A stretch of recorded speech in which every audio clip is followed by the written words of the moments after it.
I call the member Brett Hudson.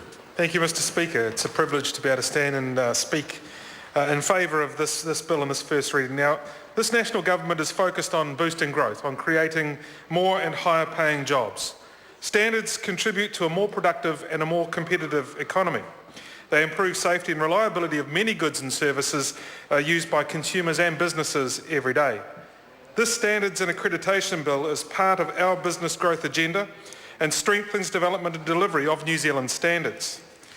Mr. Speaker, a well-managed standards system builds innovation by facilitating the creation and diffusion of technology by codifying technical excellence and protecting that which New Zealand businesses create.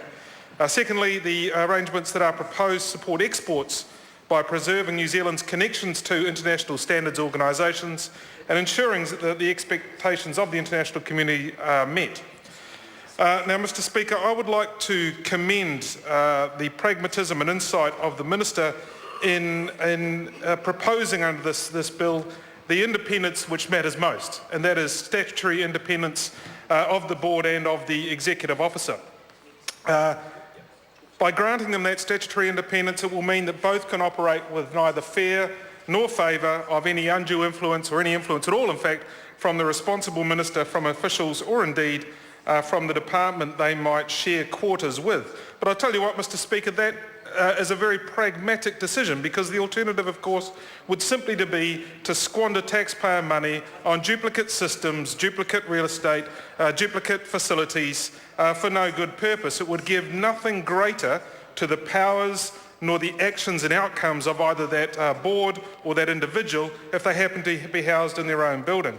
But what I would say is that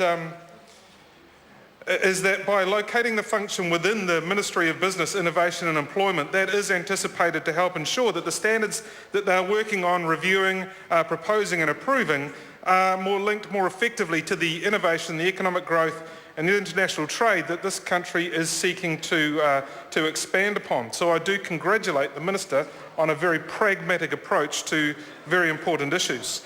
I'd also like to comment very briefly on the cost recovery measure that has been proposed, which is going to strengthen the ability to make sure that the standards executive can set fees which take regard for equity, efficiency, transparency and flexibility, but which do make sure that the standards which we develop and need to maintain are in fact adequately catered for, and that the role of both him and the board can be discharged effectively. So, Mr. Speaker, I'd just like to conclude by saying I think this is a sound and pragmatic bill, and I commend it to the House. Thank you.